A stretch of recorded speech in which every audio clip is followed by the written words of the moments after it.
The old man spent his entire retirement savings to adopt 9 girls nobody wanted. Years later, when he fell sick, what they had been doing in secret made the whole town speechless. James Thompson's hands trembled as he gripped the garden shears. The morning sun beat down on his neck while he trimmed the red roses his wife had planted 15 years ago. Sweat dripped from his forehead, but he didn't stop. He couldn't stop. These roses were all he had left of Sarah.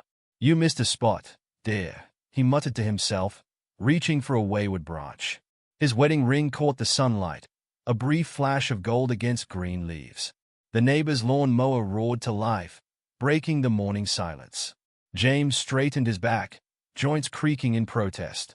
At 65, every movement reminded him of his age. He glanced at his watch, 9:30 a.m. Another empty day stretched ahead.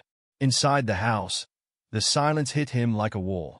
His footsteps echoed against hardwood floors as he headed to the kitchen. The coffee maker gurgled, filling his wife's favorite mug, the one with tiny painted daisies around the rim. He'd never had the heart to use any other. The phone rang, startling him. Coffee splashed onto the counter. "Hello." His voice cracked from disuse. "James? It's Linda from next door. Just checking if you're still coming to help at the community center today. We really need someone for the reading program." He'd forgotten about that. Sarah had volunteered there for years, reading to kids every Thursday. After she died, Linda kept calling, trying to get him involved. "Hi." He looked around the empty kitchen. Dishes from yesterday's solitary dinner still sat in the sink. "Yes, I'll be there." "Wonderful. We start at 11. James hung up and leaned against the counter. His mind drifted to that last conversation with Sarah in the hospital 6 months ago. "Promise me something," she'd said, her voice barely a whisper. "Anything. Don't let our empty house become an empty life." He'd nodded, holding her hand until the monitors went silent. 2 hours later, James pulled into the community center parking lot. The brick building needed paint, and weeds pushed through cracks in the concrete steps. Inside, children's artwork covered the walls, bright splashes of color against institutional bays. Linda met him at the front desk, her gray hair pulled back in a neat bun. "Thank you for coming. The kids are in the library. We have a special group today, 9 sisters. They are new to the system." James followed her down the hallway. Through the library's glass doors, he saw a group of girls huddled around a table. The oldest, probably 17, sat with perfect posture, her arms protectively around the youngest. All 9 had the same dark curly hair and watchful eyes. "Girls," Linda called out, "this is Mr. Thompson. He's going to read to you today." 9 pairs of eyes turned to him. The youngest, maybe 4 or 5, clutched a worn copy of Goodnight Moon to her chest. "Hello," James said, his throat tight. He pulled up a chair, keeping his movements slow and careful. The youngest girl watched him like a nervous bird ready to take flight. "What's your name?" he asked her softly. She looked up at the oldest sister, who nodded slightly. "Lisa," she whispered. "That's a beautiful name. Would you like me to read your book?" Lisa nodded, extending the book with tiny hands. As James began to read, her eyes widened with wonder at his different voices for each character. Halfway through the story, she crawled into his lap, surprising everyone, especially James. The oldest sister tensed, but didn't intervene. After the story, James overheard 2 social workers talking in the hallway. "We can't keep them together. No one wants to adopt 9 kids. The oldest, Jasmine, refuses to be separated. She'll age out of the system soon anyway, and the others will get split up. It's sad, but that's reality." James sat in his car long after the reading session ended, Sarah's voice echoing in his head. "Don't let our empty house become an empty life." That night, he couldn't sleep. The moonlight painted shadows on his bedroom ceiling as he stared upward, thinking about 9 pairs of eyes, 9 different smiles, 9 hearts beating with the same fear of separation. At 3 a.m., he got up and went to Sarah's desk. Her reading glasses still lay where she'd left them. He opened her laptop and typed, "Requirements for adopting multiple children." The cursor blinked on the screen like a heartbeat, waiting for him to take the first step into a new chapter of his life. Outside, the roses Sarah had planted swayed in the night breeze, as if nodding their approval. James clicked "Sir," and began to read. The social services building loomed over James like a concrete giant. His folder of adoption paperwork felt heavy in his hands as he pushed through the revolving doors. The security guard pointed him toward the elevator. 4th floor. James checked his watch, 9:45 a.m. 15 minutes early for his appointment with Ms. Rodriguez, the girl's caseworker. His tie felt too tight. He hadn't worn one since Sarah's funeral. The elevator dinged open to a busy floor of cubicles. A woman in a charcoal suit looked up from her desk. "Mr. Thompson." She extended her hand. "I'm Gloria Rodriguez." Her handshake was firm, professional. She led him to a small conference room with a view of the parking lot. "So," she said, opening his file, "you want to adopt all 9 sisters?" "Yes, Mr. Thompson. With all due respect, you're 65, single, and recently widowed. Taking care of 9 children is impossible." James finished. "That's what my sister said when I called her yesterday." Ms. Rodriguez leaned forward. "Your house has 3 bedrooms. The girls range from 4 to 17. The expenses alone, I've done the math." James pulled out his financial documents. "I can convert the den into a 4th bedroom. My mortgage is paid off. I have savings, and I can return to tutoring. It's not just about money." She tapped her pen against the desk. "These girls have experienced trauma. The youngest 3 wake up with nightmares. The teenagers need guidance through high school and college preparation. And there's the cultural aspect." "You mean because I'm white and they are black?" "Yes, frankly. They'll need support maintaining their cultural identity." James pulled out his phone, showing her his browser history. "I've been researching. There's a black hair care salon 2 blocks from my house. The community center has cultural programs. The girls' church is only a 10-minute drive." A knock interrupted them. The door opened, and Jasmine, the oldest sister, stepped in. "Sorry," she said. "I was told to come up." "Perfect timing," Ms. Rodriguez said. "Mr. Thompson here wants to adopt all of you." Jasmine's eyes narrowed. "All of us? Together?" "Yes," James said softly. "If you'll have me." Jasmine sat down, her back straight. "Why?" "Because families belong together. We've heard that before. 3 other families said they wanted all of us. They all changed their minds." James met her gaze. "I won't. You don't know that. You don't know us."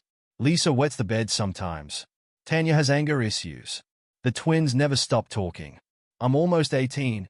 I don't even need adopting." "But your sisters do," James said. "And you need to stay together. I have an empty house with quiet rooms that need filling. I have time, love, and enough stubbornness to match yours." Jasmine's lips twitched, almost a smile. The home inspection came next. Mrs. Johnson from next door brought cookies and stayed to chat with the social worker. James showed them the den he'd clear out, the backyard with Sarah's roses, the kitchen where he'd already started planning how to cook for 10. His sister Barbara arrived unannounced during the inspection. "This is insane," she declared, cornering him in the kitchen. "You can barely take care of yourself since Sarah died." "That's not true. You're grieving. You're lonely. I get it. But 9 kids? Black kids? What do you know about raising black children?" "I know about love," James said. "Sarah and I wanted children for 20 years. Now there are 9 girls who need a home. They need a younger family. 2 parents. They need to stay together." Barbara threw up her hands. "You're using your retirement savings for house modifications. What about your future?" "This is my future." Later that evening, after everyone left, Ms. Rodriguez stayed behind. She sat at the kitchen table while James made coffee. "The girls' parents died in a car accident 18 months ago," she said. "Drunk driver. They've been in the system ever since. Jasmine's been their rock, but she's exhausted. They need stability." James set a coffee mug in front of her. "Tell me everything." She talked for 2 hours. About Lisa's attachment issues, the twins' struggling grades, Tanya's counseling sessions, Jasmine's college dreams put on hold to protect her sisters. That night, James walked through his savings account like a man in a trance. College funds, room modifications, new beds, clothes, school supplies. The numbers danced on his calculator screen. His phone buzzed, a text from the bank confirming the transfer of his retirement savings to his checking account. Another text came through from Ms. Rodriguez. "Home visit with all 9 girls tomorrow at 5 p.m. Still sure about this?" James looked at Sarah's picture on the mantel. Her smile seemed brighter somehow. "Yes," he typed back. "Absolutely sure." He spent the next hour clearing out the den, his muscles protesting as he moved boxes of Sarah's old teaching materials. Each box felt like saying goodbye to one life and hello to another. At midnight, he collapsed onto his bed, too tired to change out of his clothes. The house creaked and settled around him, its empty rooms waiting to be filled with new voices, new memories, new love. His phone buzzed one last time. A message from Jasmine. Lisa asked if she could bring her goldfish. The other family said no. James smiled in the darkness. Tell Lisa there's a perfect spot for her goldfish in the living room. The response came quickly. Thank you. 2 simple words, but they felt like the beginning of something extraordinary. Tomorrow, his house would hold its first family dinner in 6 months. He had no idea how to cook for 9 growing girls, but he'd figure it out. He had to. Because sometimes the biggest risks bring the greatest rewards, and sometimes family finds you when you least expect it but need it most. Moving day brought chaos with the sunrise. James stood in his driveway, watching the social services van pull up at 8 a.m. sharp. 9 girls spilled out, carrying boxes, bags, and backpacks of varying sizes. Lisa clutched her goldfish bowl to her chest, water sloshing dangerously close to the rim. Careful with that, James said, reaching for the bowl. Lisa pulled back, eyes wide. Jasmine stepped between them. She's got it. Lisa, remember what we talked about? Mr. Thompson's helping us. James, he corrected gently. Just James is fine. The twins, Tanya and Tara, both 12, raced past him into the house. We called dibs on the room with the big window. Hold on, Jasmine called after them. We need to figure out room arrangements properly. James watched as the older girls, Jasmine, 17, Michelle, 16, and Denise, 15, organized their younger sisters with practiced efficiency. Besides the twins, there were Sarah, 10, Marie, 8, and Lisa, 4. I've cleared out 4 bedrooms, James said. I thought maybe 3 girls per room, except for the smallest room, which could fit 2. Michelle raised an eyebrow. Where will you sleep? I'm taking the converted den. It's downstairs, so you'll have the whole upstairs to yourselves. The next 2 hours dissolved into a blur of activity. James helped carry boxes, arrange furniture, and mediate minor disputes over closet space. His back screamed in protest, but he kept moving. At 10:30 a.m., he headed to the kitchen to start breakfast, only to find Lisa sitting alone at the table, her goldfish bowl beside her. Are you hungry? He asked. She nodded without looking up. What do you like to eat? Pancakes, she whispered. Mommy made them with faces. James's throat tightened. I can try to make faces. Want to help? For the first time, she met his eyes directly. Can I? Sure. First, we need. He opened his refrigerator and stopped. Besides coffee creamer and some elderly vegetables, the shelves were bare. Oh, it's okay, Lisa said quickly. I'm not that hungry. No. We're fixing this. James grabbed his keys. Girls, he called up the stairs. Who wants to go grocery shopping? The response was immediate and overwhelming. 8 pairs of feet thundered down the stairs. Only Jasmine remained at the top, watching. Coming? James asked her. Someone needs to finish unpacking. It can wait. We need food. And I have no idea what you all like to eat. At the grocery store, James quickly lost control of the situation. The twins filled the cart with sugary cereals. Marie insisted they needed 5 different types of juice. Sarah methodically compared prices on everything, announcing the cheaper options. We need real food too, Michelle said, adding fruits and vegetables to the cart. Pizza rolls, Tanya declared. No, Denise countered. Get the regular pizza. It's cheaper per serving. James watched them debate, calculate, and compromise. They'd clearly done this before, probably on a much tighter budget. When they reached the checkout, he pretended not to notice Jasmine's sharp intake of breath at the total. Back home, the kitchen erupted into organized chaos. Michelle took charge of pancake preparation while James watched a YouTube tutorial on his phone titled Basic Black Hair Care for Beginners. What are you watching? Denise peered over his shoulder. I need to learn, he said simply. Will you teach me? She stared at him for a long moment. You're serious? Completely. That afternoon, James sat through his first hair braiding lesson. His fingers felt clumsy and too big as he tried to part Marie's hair into neat sections. Ouch, she yelped. Sorry, sorry. Here. Denise guided his hands. Gentler. Like this. By dinner time, James had learned 3 important things. He was terrible at hair braiding, the girls could cook better than he could, and someone had been hiding food in their rooms. He found the first stash while helping Sarah organize her closet. Granola bars and crackers tucked into shoes. The second was under Michelle's bed, a box of cereal and dried fruit. He didn't mention the discoveries. At 8 p.m., he called the first family meeting. They gathered in the living room. The younger girls sprawled on the floor, the older ones perched carefully on the edges of chairs. Okay, he began. We need some house rules. Like what? Tanya challenged. Like, no one goes hungry here. Ever. The kitchen is always open. If you want food, take it. If we run out, we'll get more. Silence fell. Jasmine's hands clenched in her lap. Also, he continued, bedtime is 9:30 for the younger ones, 10:30 for the middle ones, and 11 for the high schoolers. Except on weekends. Then add an hour. That's specific, Michelle said. I was a teacher for 40 years. I know about sleep and school performance. He paused. Any other rules we need? What about punishment? Sarah asked quietly. When we're bad. James's heart cracked a little. We'll talk. Figure out what went wrong. Find solutions together. No one gets hit here. No one gets sent away. Ever. Lisa's small voice piped up from behind the goldfish bowl. Promise. I promise. That night, after the younger girls were in bed, Michelle knocked on his door. She stood awkwardly in the doorway, holding something behind her back. Everything okay? He asked. She thrust a paper toward him.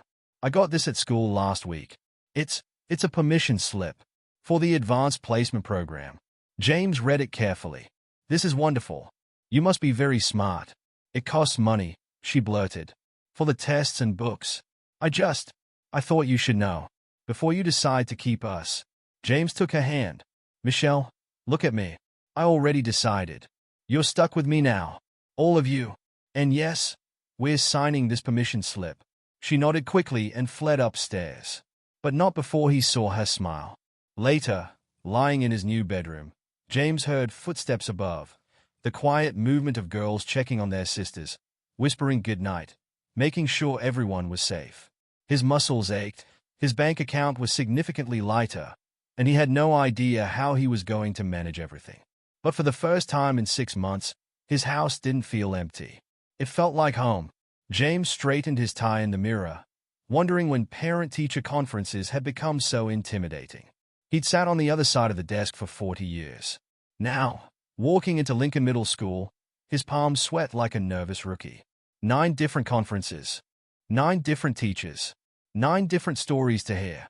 Ms. Phillips, Lisa's kindergarten teacher, spoke first. She's still very quiet, she said, showing James a folder of artwork. But look at this. The crayon drawing showed 11 stick figures standing in front of a house. 9 small black figures, 1 tall white figure, and a golden blob that might have been a goldfish. She drew her family. Ms. Phillips smiled. All of them. The twins' math teacher was less positive. Tanya and Tara are falling behind. They seem distracted, tired. Are they getting enough sleep? They share a room with Sarah, James explained. Sometimes they stay up late talking. Well, something needs to change. They are bright girls, but their grades are slipping. By the time he reached Michelle's AP English conference, James's notepad was full of concerns, suggestions, and requirements. Each class needed different supplies, different commitments, different money. Michelle's work is exceptional, her teacher said. But she fell asleep in class twice this week. James made another note. He'd seen Michelle up late, helping the younger girls with homework after finishing her own. At home, he found Jasmine at the kitchen table, surrounded by college brochures. How was your day? She asked without looking up. Educational, he sighed, dropping his notes on the table. We need to talk about schedules. And tutoring. And possibly getting you some help with the girls. We're fine. I've been handling it. You're 17. You should be focusing on college applications, not being a surrogate parent. I'm their sister. It's my job too. It's my job now, James interrupted gently. Let me help. Jasmine's shoulders tensed. We don't need. A crash from upstairs cut her off. They ran up to find Lisa crying in the bathroom, surrounded by scattered hair products. The cabinet door hung open, its contents spilled across the floor. I just wanted to look pretty like Michelle, Lisa sobbed. James knelt beside her, careful of the broken glass. You are pretty, but these products aren't for little girls. Some of them could hurt you. I hate my hair. The kids at school say it's weird. Jasmine started cleaning up the mess while James held Lisa. Your hair is beautiful. It's part of who you are. Remember how Denise is teaching me to braid? Maybe we could try something special for school tomorrow. Lisa hiccuped. Can I have beads like Sarah's? If Sarah's willing to share, of course. That night, after spending an hour practicing parts and braids, James sat at his desk with his budget spreadsheet. The numbers refused to cooperate. Tutoring barely covered the groceries. 9 growing girls ate a lot, and food was just the beginning. School supplies, clothes, hair products, medical checkups. The list grew longer every day. He opened his laptop to check his tutoring schedule. 3 clients had canceled this week, citing schedule conflicts. His savings account balance glared at him from the screen, significantly lower than last month. Is it that bad? He jumped. Michelle stood in the doorway, a textbook clutched to her chest. Just doing some planning, he said, closing the laptop. Need help with homework? I heard you talking to Mrs. Johnson about tutoring more hours. She twisted the hem of her shirt. Maybe I could get a job. To help? Absolutely not. Your job is school. Speaking of which, why are you up so late? AP English essay due tomorrow. But I can't focus. The twins keep arguing about their math homework, and Lisa had another nightmare. And James stood up. Okay. New plan. You're taking my desk. It's quiet down here. I'll deal with the twins. But, no buts. Essay first, then sleep. Let me handle the rest. Upstairs, he found the twins surrounded by crumpled paper and frustration. This is stupid. Tanya threw her pencil across the room. I hate fractions. Watch this. James pulled out his phone and searched YouTube. When I taught middle school, we used to rap about fractions. The kids loved it. The twins stared at him like he'd grown a second head. Then the video started playing, and despite their best efforts to look unimpressed, they started nodding along. By midnight, the house finally quieted. James made one last round, checking on each room. The twins sprawled across their beds, math worksheets completed. Michelle had fallen asleep at his desk, her essay printed and ready beside her. Lisa clutched her goldfish bowl in her sleep, while Sarah and Marie whispered secrets in their shared bed. In Jasmine's room, he found college essays scattered across the floor. She'd fallen asleep sitting up, a pen still in her hand. Carefully, he removed the pen and eased her into a lying position. A notification lit up his phone, another tutoring cancellation. In the kitchen, he pulled out his emergency credit card, the one he promised himself he wouldn't use. But the girls needed new winter coats, and Michelle's AP books weren't getting any cheaper. The refrigerator hummed in the darkness as he signed up for more tutoring slots, extending his working hours into the weekend. His back ached from sitting in small school chairs all day, but he kept typing. A small noise made him look up. Lisa stood in the doorway, clutching her blanket. Bad dream? He asked. She nodded, bottom lip trembling. Come here. He opened his arms, and she climbed into his lap. Want to know a secret? Sometimes grown-ups have bad dreams too. Really? Really? But you know what helps? Knowing you're not alone. Lisa yawned against his shoulder. We're not alone anymore, right? We have you now. That's right, sweetheart. Always. He held her until she fell asleep, his credit card forgotten on the table. Some things were worth more than money. Some things, like the trust of a child, were priceless. Above them, the house creaked and settled, 9 hearts beating under one roof, while outside, Sarah's roses bloomed in the moonlight, their petals open to the stars. The morning started like any other. James stood in the kitchen, packing 9 different lunches while coffee brewed. Turkey sandwich for Michelle, no crust for the twins, extra apple for Sarah. His hands moved automatically through the familiar routine. Dad! Lisa's voice carried down the stairs. She'd started calling him that last week. It still made his heart skip. Can't find my blue hair ties. Check the bathroom drawer. He called back, then froze. The room suddenly tilted. He grabbed the counter, blinking hard. James! Denise appeared in the doorway. You okay? You look pale. Fine, he mumbled. Just tired. but his chest felt tight, and breathing took effort. Sweat beaded on his forehead despite the cool morning air. "Jasmine!"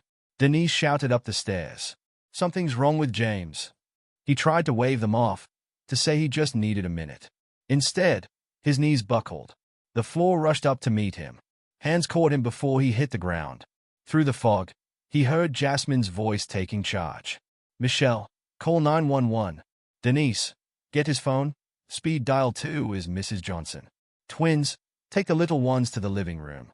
Now!" James wanted to tell them he was fine, that they needed to get to school, that the lunches weren't finished. But his chest burned with each breath, and the room wouldn't stop spinning. Sirens wailed in the distance. Growing closer. "BP's dropping," a voice said. Strange hands lifted him onto something hard. An oxygen mask covered his face. "I'm riding with him." Jasmine's voice brooked no argument. "Sweetie, only family. We are his family." The ambulance doors slammed. James felt Jasmine's hand grip his. "Don't you dare leave us," she whispered. "We just found you." Lights flashed. Machines beeped. Someone said pneumonia and severe infection and ICU. The world faded in and out. In his lucid moments, he saw his girls. Hospital policy meant only 2 visitors at a time, but somehow they managed a constant rotation. Michelle did homework in the corner. The twins read him the comic section. Sarah drew get-well cards. Mrs. Johnson appeared with updates about the house. "The girls are managing beautifully," she said. "But they are scared, James. They need you." Through fever-blurred eyes, he watched Jasmine organize her sisters into shifts. Homework first, then hospital visits. No arguments. One night, half awake, he heard Michelle and Denise whispering. "The craft fair made enough for groceries this week," Michelle said. "But if it's not working..." "Sure," Denise cut her off. "He'll hear you." "What craft fair?" James tried to ask, but his voice wouldn't work. Lisa snuck in during non-visiting hours, carried by a sympathetic nurse. She curled up beside him on the bed, careful of the 4 lines. "I fed your roses," she whispered, "and talked to them like you do." Days blurred together. His fever spiked, bringing memories of Sarah. "They need me," he told her ghost. "I can't go yet." "Then fight," Sarah's voice seemed to say. "Fight for our girls." Our girls. Yes, they were his now too. 9 hearts depending on him. 9 reasons to breathe through the pain. One morning, he woke to find Jasmine asleep in the visitor's chair, college applications scattered across her lap. Dark circles shadowed her eyes. "You should be at school," he managed. She jerked awake. "You're lucid." "How long?" 5 days. "Your fever broke last night." She stood, stretching. "Mrs. Johnson's been amazing." "The whole neighborhood?" "Really. They set up a meal train." "The girls?" "Managing." "Sort of." Lisa cries at bedtime. The twins' grades are slipping again. "Michelle." She hesitated. "Tell me." "She's been selling her drawings at the community center. And Denise started a little business doing hair. They're trying to help with money. But, no." He tried to sit up. "School comes first. I'll figure out." "Stop." Jasmine's voice cracked. "Just stop trying to handle everything alone. We're a family now. Remember? That means we help each other." Tears slid down her cheeks. For the first time, she looked 17 instead of 30. "See me." He patted the bed beside him. She curled up like Lisa had, like the little girl she'd never gotten to be. "I was so scared," she whispered. "Everyone leaves us. Mom and Dad didn't mean to, but they did. And then all those families who said they wanted us." "I'm not leaving," he promised. "You're stuck with me. Remember?" She sniffed. "The hospital bills, we'll figure it out. Together." That afternoon, his doctor discussed discharge plans. "Your daughters," she said, smiling, "have everything organized. They've arranged a schedule for medications, meals, everything. Remarkable young ladies." "Yes," James agreed. "They are." The drive home felt like a victory parade. All 9 girls packed into Mrs. Johnson's minivan, chattering about their plans. "We cleaned the whole house. Michelle made soup. I learned to do laundry. Wait till you see the garden." They pulled into the driveway, and James gasped. Sarah's roses had been pruned and tended. New flowers bloomed in carefully planted beds. A hand-painted sign hung over the porch. "Welcome home, Dad." Inside, The house smelled of soup and fresh bread. His bedroom had been moved upstairs, so we can check on you easier, Michelle explained. On his nightstand stood Lisa's goldfish bowl. Charlie kept me company while you were gone, she said. But he missed you too.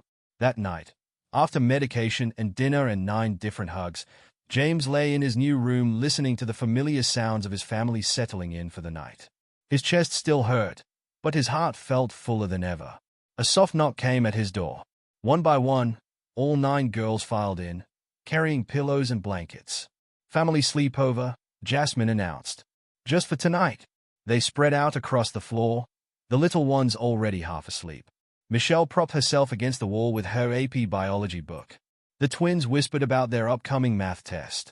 James watched them, these 9 miraculous hearts who had saved him as much as he'd saved them. Outside his window, Sarah's roses gleamed in the moonlight. Thank you, he whispered, to Sarah, to God, to whoever had brought these girls into his life. 9 different voices answered. Love you, Dad. The front door opened to a house transformed. James leaned on Michelle's arm, still weak from his hospital stay, and stared at his living room. Every surface gleamed. Family photos, new ones, lined the walls. 9 bright faces smiled back at him from dollar store frames. When did you take these? He asked. Mrs. Johnson helped, Michelle explained. We wanted you to see, to know. To know what? That we're real, Jasmine said from behind them. That we're here to stay. James sank into his armchair, oxygen tank beside him. Lisa immediately climbed into his lap, careful of the tubes in his nose. Gentle, Denise warned. Dad's still recovering. I know, Lisa said seriously. I'm being careful with our dad. Our dad. The words hung in the air like a prayer. We have something to show you, Tanya announced. The twins grabbed his hands. But you have to close your eyes. Girls, he just got home, Jasmine started. It's okay, James said. Lead the way. They guided him through the house to the back door. The oxygen tank squeaked along behind them. Okay, open. The backyard had exploded with color. Beyond Sarah's roses, new garden beds bloomed in neat rows. Handmade craft items hung from shepherd's hooks, wind chimes, sun catchers, painted pots. This is our business, Marie explained proudly. We make things and sell them at the community center. The whole neighborhood buys from us, Sarah added. But, James looked at Jasmine. Your studies. We do homework first, Michelle assured him. Always. This is just extra. To help, Tara said. Because we're family, Tanya finished. James sank onto the porch swing, overwhelmed. The girls had transformed his modest garden into a wonderland of creativity and love. There's more, Denise said quietly. She handed him a leather-bound book. Inside, page after page showed their craft projects, with careful notes about materials and profits. The twins had organized their inventory. Michelle's artwork filled several pages, detailed drawings that sold for good prices. Denise's hair-braiding business had a waiting list. You did all this? For me. For us, Jasmine corrected. She sat beside him on the swing. When you got sick, we realized something. We weren't just playing house anymore. This is real. You're real. The first adult since Mom and Dad who. She stopped, tears threatening. Who what? James prompted gently. Who loved us enough to stay, she whispered. Even when it was hard. Even when it cost you everything. Not everything, he said. You girls are everything. The others gathered around them. 9 pairs of arms, 9 beating hearts. I have a confession, Michelle said suddenly. Remember those tutoring cancellations before you got sick? They weren't real. I called your clients, pretended to be your assistant. Said you were overbooked. Why? Because you were working too hard. Making yourself sick. We decided it was our turn to take care of you. James looked at his daughters. Yes, his daughters. And saw not just children who needed him, but young women determined to build a future together. That evening, neighbors stopped by with casseroles and well wishes. Mrs. Johnson brought photo albums she'd helped the girls create during his hospital stay. The community center lets them use a table every Saturday, she explained. You should see them, James. So professional. Even little Lisa has her own corner selling painted rocks. Lisa's rocks are very popular, Michelle added. She puts googly eyes on them and calls them pet rocks. They sell out every week. The doorbell rang again. This time it was his sister Barbara. I was wrong, she said without preamble. About everything. These girls, they are remarkable. We know, the twins said in unison. Barbara laughed. And Maud is too. She handed James an envelope. The neighborhood took up a collection. 4 medical bills. I can't. Yes, you can, Jasmine interrupted. Because we're not alone anymore. We have family. A whole community of it. That night, after medications and prayers and 9 different bedtime routines, James sat in the garden. The oxygen tank stood sentinel beside him while crickets chirped their evening song. Jasmine joined him, 2 cups of tea in her hands. Couldn't sleep? Too happy to sleep, he admitted. She smiled, settling beside him. I have to tell you something. That craft business? It started the first week you took us in. We saw you checking your bank balance every night, worrying about money. We wanted to help, but we didn't know how.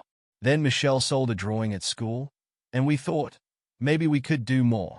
You shouldn't have to, Dad. She rarely called him that. It stopped him cold. You gave up everything for us. Let us give something back. A comfortable silence fell between them. The roses Sarah had planted swayed in the evening breeze. Tell me about them, Jasmine said softly. Your wife's roses. You never talk about her. James touched a velvet petal. Sarah loved life. All of it. Every messy, complicated bit. She would have adored you girls. Really? Really? She always said empty houses were just waiting to be filled with love. Jasmine leaned her head on his shoulder.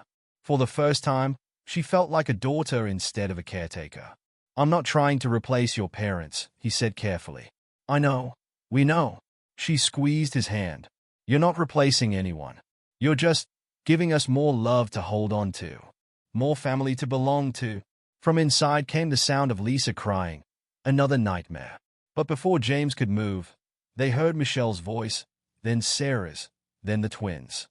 Within minutes, the crying stopped. See? Jasmine smiled. We take care of each other now. All of us. James looked at his garden, his house, his family. Not what he'd planned, not what he'd expected, but exactly what he needed. What they all needed. I love you, Dad, Jasmine whispered. The words filled every empty space in his heart. I love you too, sweetheart. All of you. The roses nodded in the darkness, as if Sarah herself was smiling down on their unconventional, beautiful family. 9 hearts beating in time with his. 9 lives intertwined with his own. Not just surviving anymore, but thriving. Together. Hold still, James said, tongue between his teeth as he attempted to part Lisa's hair into neat sections. 3 months of practice had improved his technique, but morning still felt like a race against time. You're getting better, Michelle observed from the doorway, already dressed for school. At least you don't make her cry anymore. Very funny. He secured the final braid with a bright yellow bead. There. How's that? Lisa scrambled to check her reflection. Perfect. Just like Sarah's. Mornings had developed their own rhythm since James's recovery. Up at 6 a.m. to start breakfast. Hair duty by 6:30.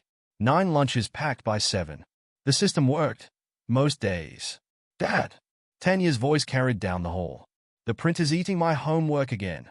Did you check the paper tray? He called back. Yes. It's still stuck. James finished Lisa's second braid. Go find your backpack while I deal with this. The printer sat in what they dubbed the homework station, a converted corner of the living room with a desk, computer, and endless supplies. James found Tanya close to tears, yanking at crumpled paper. Stop, stop. He gently moved her hands. You'll make it worse. Watch. He opened the machine, showing her how to clear the jam. See? Now you can do it next time. But I'm going to be late. No one's late today.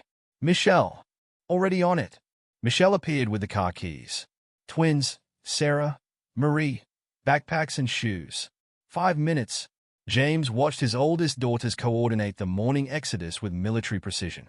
Jasmine had already left early for student council, but her influence showed in their organization. Dad. Lisa tugged his sleeve.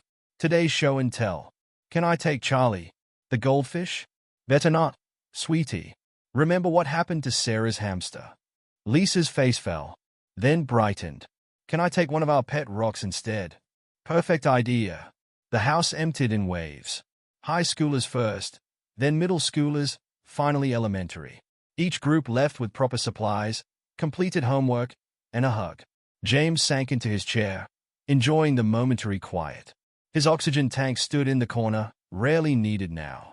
Recovery had been slow but steady. A knock at the door interrupted his rest. Mrs. Johnson stood on the porch with a newspaper. "Have you seen this?" She pointed to an article.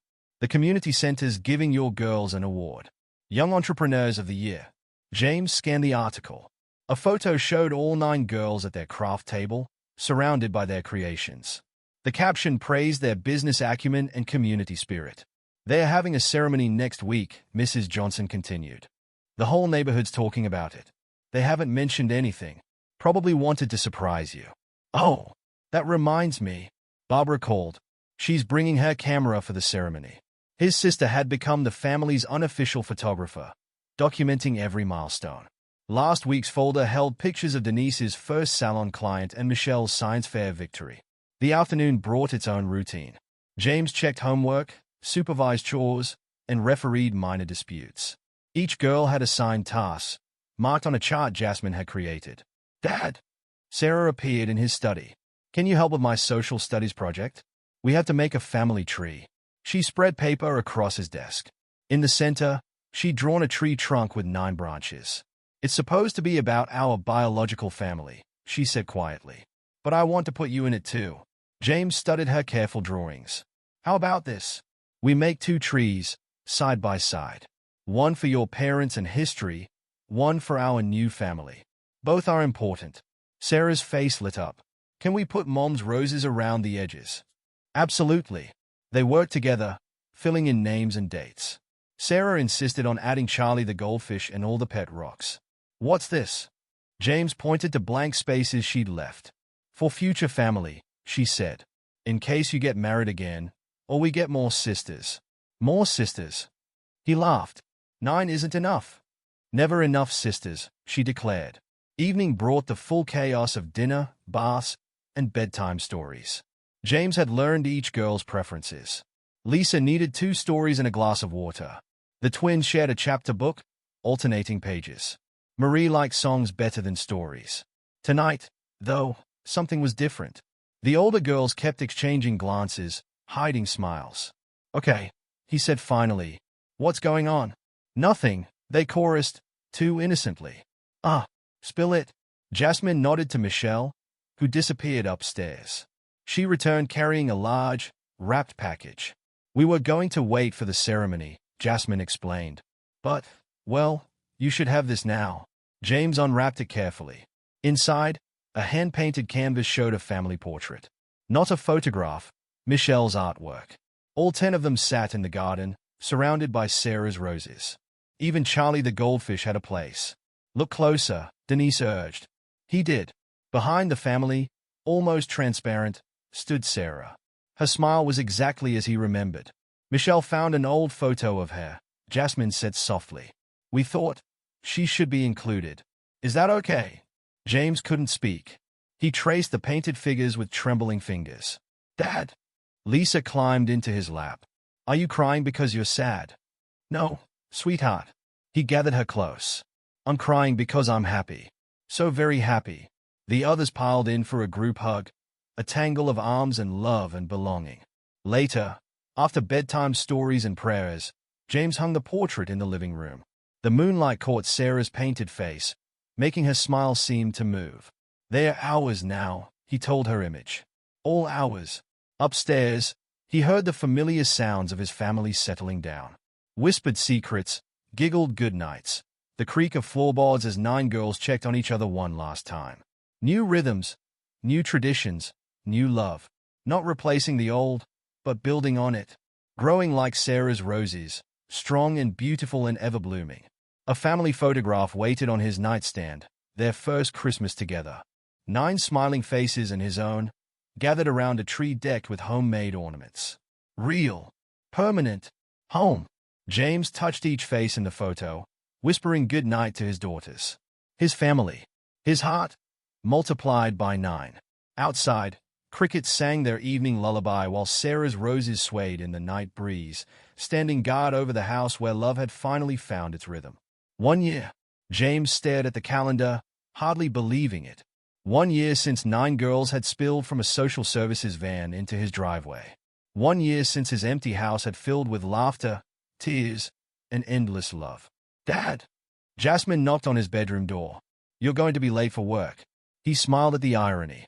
After 20 years of teaching at Lincoln High School, he returned last month. Not as a substitute this time, but as a full-time teacher again. Just thinking, he said, adjusting his tie. About tonight. Tonight. Their 1 year adoption anniversary celebration. The girls had been planning it for weeks, whispering behind closed doors, hiding decorations in closets. They're driving me crazy, Jasmine continued. The twins have rewritten their speech 6 times. Lisa's worried her song isn't perfect. And Michelle what? Nothing. You'll see. She grinned. Just be home by 5. Okay.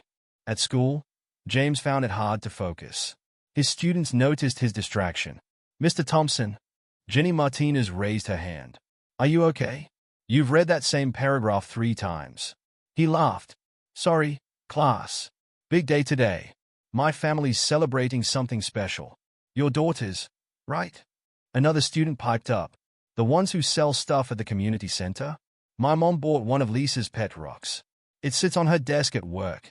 Pride swelled in his chest. That's them. How many do you have again? 9, he said. 9 daughters. On purpose, someone whispered, earning scattered giggles. Best decision I ever made, James replied firmly. The final bell couldn't ring fast enough. He rushed home, following Jasmine's instructions to enter through the back door. The garden took his breath away. Fairy lights twinkled in Sarah's roses. Handmade banners hung between trees. A table groaned under covered dishes, contributions from neighbors, he guessed. Surprise! 9 voices shouted as he stepped inside. The house had transformed. Photos covered every wall, their year together documented in countless moments. Lisa learning to ride a bike. The twins' first successful math test. Michelle's art show ribbon. Denise's salon certificate. Come see. Lisa grabbed his hand, pulling him to a giant poster board. We made timelines. 9 separate lines traced their year, decorated with pictures, ticket stubs, report cards. Every memory preserved. My turn first, Sarah announced. She cleared her throat dramatically. 1 year ago, I was scared all the time. Now I'm not. Because Dad taught me that family means always having someone to hold your hand in the dark. One by one, they shared their stories. Marie. Remember when I failed my spelling test? Dad didn't get mad. He helped me make flashcards and practice with me every night until I got an A. The twins, speaking in tandem. He learned to tell us apart by our laughs. Not even our parents could do that. Denise. He drove me to every hairstyling class, even when he was tired. Now I have my junior stylist certificate. Barbara arrived with her camera, capturing everything. Mrs. Johnson came bearing her famous peach cobbler. Even Ms. Rodriguez from social services stopped by. I have a confession, she told James quietly. I thought you were crazy, wanting to adopt all 9. I've never been happier to be wrong. Michelle stood next, holding a large envelope. Dad, remember when you were sick? How worried you were about money. James nodded. Well, we've been saving. All of us. Every dollar from our businesses. Every penny we could spare. It's not much, but... She handed him the envelope. Inside, a bank statement showed a savings account in his name. For emergencies, Jasmine explained. So you never have to worry alone again. Before James could respond, Lisa tugged his sleeve. My turn. She climbed onto a chair, clutching her pet rock for courage. When I first came here, I was littlest. I thought that meant I wasn't important. But Dad made sure I knew better. He says the smallest flowers in his garden are just as beautiful as the big ones. Tears flowed freely now. James didn't bother wiping them away. Finally, Jasmine stepped forward. 1 year ago, I was angry, scared. I thought I had to be a mom to my sisters because no one else would. Dad showed me how to be a teenager again, how to dream about college without feeling guilty. She paused, unfolding a paper. Which is why I'm happy to announce I got in. Full scholarship to State University. The room erupted in cheers. James hugged her tight, whispering, I'm so proud of you. Wait, she said. There's more. Michelle. Michelle unveiled a covered canvas, her largest painting yet. It showed their house, but not as it was. As it could be. Solar panels on the roof, a wheelchair ramp leading to a wraparound porch, an expanded garden with a greenhouse. Our 5-year plan, she explained. We've already saved half the cost for the ramp. The greenhouse will let us grow vegetables year-round for the food bank. And the solar panels will reduce our electric bill, Tanya interrupted. I did the math. James stared at his daughters, these incredible young women who had transformed his life. Dance party, Lisa declared, turning on music. The living room became a dance floor. Even Mrs. Johnson swayed to the beat while Barbara's camera clicked away. Later, after the guests left and the little ones went to bed, James found Jasmine in the garden. State University's only 2 hours away, she said quickly. I can come home weekends. Help with the girls. No. He sat beside her. You'll come home when you want to, not because you have to. It's time to live your life, sweetheart. But we'll manage. The others are growing up too, finding their paths. That's what family does, helps each other grow. She leaned her head on his shoulder, like she'd done that first night in the garden. Promise you'll call if you need me. Promise you'll call just to talk. Deal. Inside, Michelle's painting glowed in the lamplight. Their future home, filled with possibilities. 9 timelines on the wall, 9 stories still unfolding. 1 year down, a lifetime to go. Together. Christmas morning dawned with a blanket of fresh snow. James woke to familiar sounds, whispered giggles, creaking floorboards, the gentle chaos of 9 excited girls trying to be quiet. Think is awake. Lisa's voice carried through his door. Sure. The twins hushed in unison. James smiled, counting down. 3, 2, 1. The door burst open. Merry Christmas, Dad. They piled onto his bed, a tangle of pajamas and bedhead. Lisa clutched Charlie's bowl. Even the goldfish wore a tiny Santa hat made of paper. Can we do presents? Marie bounced on her knees. Please. Breakfast first, Jasmine announced from the doorway. Rules are rules. The kitchen filled with the scent of cinnamon rolls, Sarah's specialty now. She'd been practicing for weeks, determined to perfect the recipe for Christmas morning. They're actually good this time, Michelle teased, earning a playful swat from her sister. James watched his family move around the kitchen with practiced ease. No more awkward bumping into each other, no more tension. Just the comfortable rhythm of people who knew their place in each other's orbits. After breakfast, they gathered around the tree. Their first Christmas had been modest, dollar store decorations and simple gifts. This year, thanks to their thriving businesses, they'd done better. Youngest first, Tanya declared. Lisa tore into her packages with enthusiasm. New books, art supplies, and, her eyes went wide, a proper tank for Charlie. It has a filter and everything, Denise explained. We all pitched in. One by one, they opened presents. The twins got the science kits they'd been eyeing. Sarah received her own cookbook. Marie squealed over new dance shoes. Dad's turn, Jasmine announced, passing him a stack of envelopes. These are from all of us. The first envelope held a letter from Lisa, decorated with stickers and wobbly handwriting. Dear Dad, thank you for learning to braid my hair even when you made it messy. Thank you for checking under my bed for monsters and telling me I'm brave. Love, Lisa. P.S. Charlie loves you too. Each letter told a story. The twins wrote about math homework and patience. Sarah thanked him for teaching her to garden. Marie's letter talked about dance recitals and never missing a performance. Denise wrote about confidence. You believed in my dreams when I didn't. Michelle's letter came with a sketch, their family portrait updated, showing how they'd grown. Tears blurred James's vision as he read each one. Finally, he reached Jasmine's letter. Dear Dad, remember that first day? How scared we all were. I didn't trust you. Couldn't trust you. Everyone who said they wanted us changed their minds. But you didn't. You taught me it's okay to be 17. To laugh. To make mistakes. To dream about college without feeling like I'm abandoning my sisters. But most importantly, you taught me that love multiplies. It doesn't divide. Adding you to our family didn't mean losing our past. It meant gaining a future. Love, your daughter. I can say that now without hesitation. Jasmine, we have one more surprise, Michelle said. She nodded to Denise, who disappeared upstairs. She returned carrying a large box wrapped in gold paper. Open it. Lisa couldn't contain her excitement. Inside, James found a leather-bound album. The cover read, "Our Story." The first page showed the social services van in his driveway. Then came photos of those early days, awkward first attempts at hair braiding, Lisa clutching her goldfish, the twins doing homework at the kitchen table. Each page documented their journey. Hospital visits during his illness, the garden transformation, school achievements, dance recitals, art shows. Every memory preserved in photographs and mementos. Keep going, Jasmine urged. The final section held something different, blueprints. Professional ones. Remember Michelle's painting? Of our future house. Denise grinned. We hired an architect. The renovation plans are approved. Work starts next month. But how? Our businesses did really well this year, Michelle explained. And the whole neighborhood contributed. Mrs. Johnson organized a fundraiser.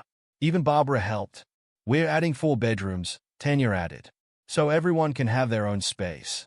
Except me, Lisa piped up. I want to keep sharing with Sarah. And the greenhouse, Marie pointed to the plans. 4 dad's roses. James stared at his daughters. These amazing young women who had transformed his life as much as he'd transformed theirs. The best part, Jasmine said softly, is this. She pointed to a signature line on the permits. It's not just Dad's house anymore. It's in all our names. A trust. Something we build together. The doorbell rang. Neighbors arriving for Christmas dinner.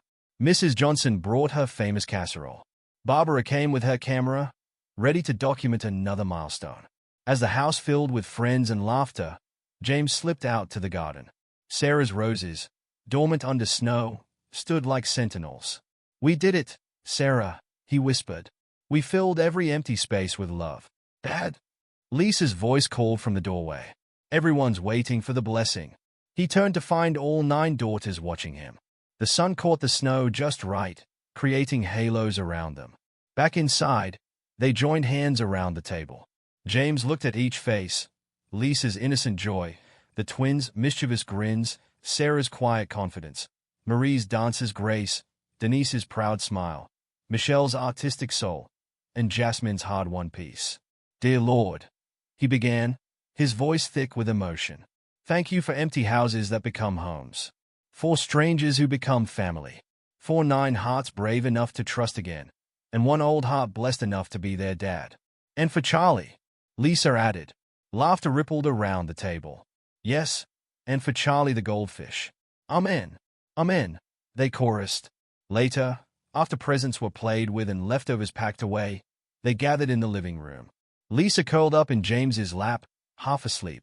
The twins argued over their new science kit. Michelle sketched the scene while Denise practiced braids on Marie's hair. Jasmine sat beside him, watching her sisters. Happy? He asked softly. Complete, she corrected. We're complete. Outside, snow fell softly on Sarah's roses. Inside, love bloomed in every corner of the house that had once stood empty. 9 hearts beating in time with his. 9 lives intertwined with his own. Not just a family anymore. A forever family.